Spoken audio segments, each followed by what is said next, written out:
No matter which type of vehicle you drive, you're going to find that the fuel economy fluctuates. If you find that the fuel economy drastically drops, it's something that you're going to be thinking about, especially when you get to that fuel pump. So Len and I will be covering 5 areas on your vehicle that can negatively impact your fuel consumption, and there's a bonus at the end. First on our list is going to be the efficiency of the engine. It needs to breathe air in, burn it, and then exhale. So let's talk about the intake side first. What you got there? I love that. So I'm going to start by talking about the air filter. This is one of the most basic things that you're going to find underneath the hood as far as replacement is concerned. Of course, when the engine is running, it's going to be drawing air in through the inlet tube. It has to be filtered by the air filter, and then it goes to the next area, which would be the mass airflow sensor. Christian. So this will measure how much air goes through that air filter. It has to be clean or it'll damage this, but you also want this to read correctly, because if it reads too much or too little, it's either going to put too much fuel or too little fuel in the engine and be, well, inefficient and possibly not even run right. Yeah, I agree with that. So communication's obviously very important in pretty much any relationship. If that sensor can't communicate properly, the computer doesn't know what's going on. You're going to be wasting money. You're going to be wasting fuel. If you do need a mass airflow sensor, some people have attempted to try to clean those. That may work as a temporary fix, but the best thing you could probably do would be to replace the mass airflow sensor and the air filter at the same time, if you ask me. Right, gotta keep it fresh, keep it breathing. Let's move along to talking about spark plugs next.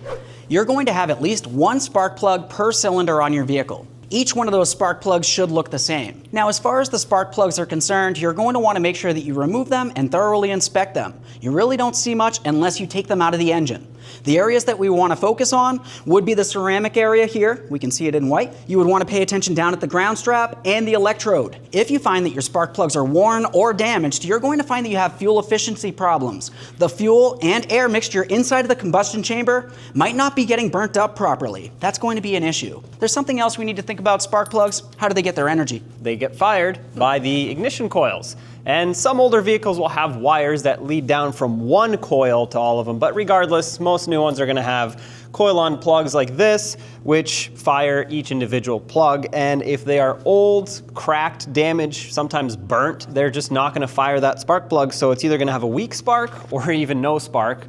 Not only could cause a misfire, but it's going to end up using more of your fuel. Yeah. And get you less power. It's going to be less efficient, so you're, well, wasting gas. Right. And if this can't generate the amount of energy that we need to even get to the spark plug can't do its job. So it's kind of a lose-lose.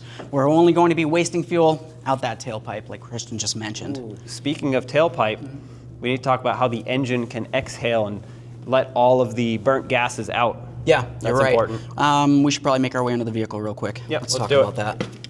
Speaking of exhaust and how the engine can breathe out, you have oxygen sensors. Yep. And on most vehicles, there will be 2 on each exhaust pipe. So if you have a V8, there will be 4 of them, or a V6. That's true. Yeah. But there's 2 further at the top called upstream O2 sensors, and those will monitor how efficient the engine is. Mm-hmm. The air and fuel mixture will be somewhat controlled by these. So if they're dirty, clogged up, or just plain faulty, well, they're not going to control the mixture very well, and it's going to typically end up using more fuel to give you either the same or even less power in the end. It makes sense. It makes sense. It's not going to be able to communicate with the computer, right? We already talked about Exactly, yeah. So you want to make sure that these are reading correctly.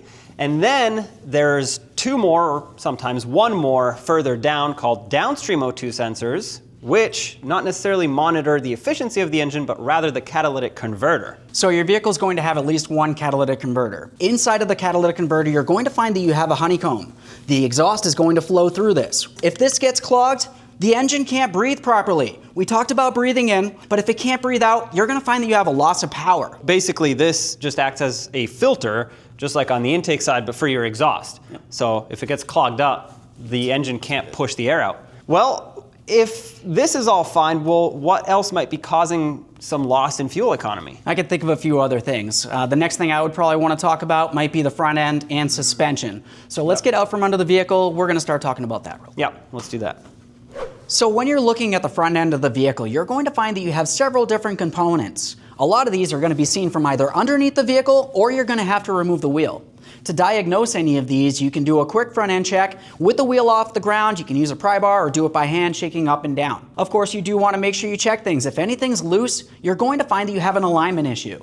That's right, and alignments can affect a lot because if your wheels aren't going parallel straight down the road, instead of freely, smoothly rolling, it's basically kind of dragging one of the wheels along, creating more of an issue with your fuel mileage because it's going to have to work harder to keep up that speed, and it'll actually cause some significant tire wear. Oh yeah. And I mean, that can turn into a lot of stuff. It can turn into noises coming from unevenly worn tires or vibrations.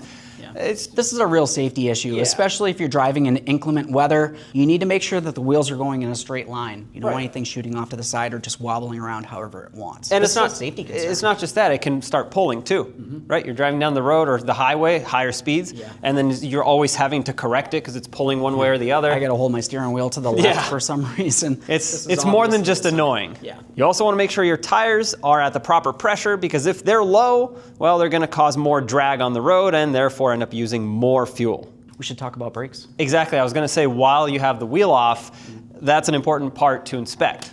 These are brakes, obviously extremely unsafe, that were way past their maintenance point. This is a maintenance item. It's something that you should be replacing. There's usually a cause. Something has caused them to seriously wear down. Every vehicle is going to have brake calipers. Most vehicles are going to have pads and rotors in the front, and in the rear, you may find the same. You might find that you have drum brakes back there, but it's more common to have disc brakes front and rear. Now, when you step on that brake pedal, it's going to press out the piston. If the piston was bad on the caliper, it's not going to retract properly, right? And if it doesn't retract properly, those brake pads are going to continuously be squeezed up against the brake rotor. They're not releasing. That's going to cause extra friction, extra heat, and poor fuel economy. This would be a reason why I'd want to replace the caliper, but you might also have an issue with the slider pins. We've seen this plenty of times. But if you did have an issue with the slider pin, you might find poor wear on the pads themselves. Yeah, if you're doing other maintenance and you notice that one pad is thinner than the other, or maybe it's wearing at an angle, that's a concern. It's more than likely a slider pin Exactly. issue. Easy fix, right? It's telling you something's wrong. So we finished talking about brakes. There's one more thing we want to talk about, and that's basically something that's not necessarily a failed part related item that can cause fuel efficiency issues. Let's get this out of here. All right. All right. Good thing you're up here because I had one more thing to talk about, and that actually has to do with what's on the vehicle, sometimes in the vehicle, really. But one thing is actually if you have a roof box, this is a work van, so it doesn't, but if on your personal vehicle you have a roof box that you don't need anymore, well, that's going to cause a lot of drag, especially going down the highway. Yeah. Wind resistance, aerodynamics, yeah, right? it's trying to push you back, so you're using more fuel to keep up the speed, or yeah, you might have a lot of gear inside the back as well. As Christian mentioned, this is kind of a cargo van, so we do have some shelves in here. If these were filled with miscellaneous items, that's going to cause extra weight. Any extra weight that you have in your vehicle, it's going to be a little bit more work for the engine to power you down the road. Every time you accelerate, it's trying to pull hundreds of extra pounds. Exactly. So these are all just things for you to think about. We're trying to help you save time and money, and of course, if you need any parts, order them from us. Yep, oneauto.com.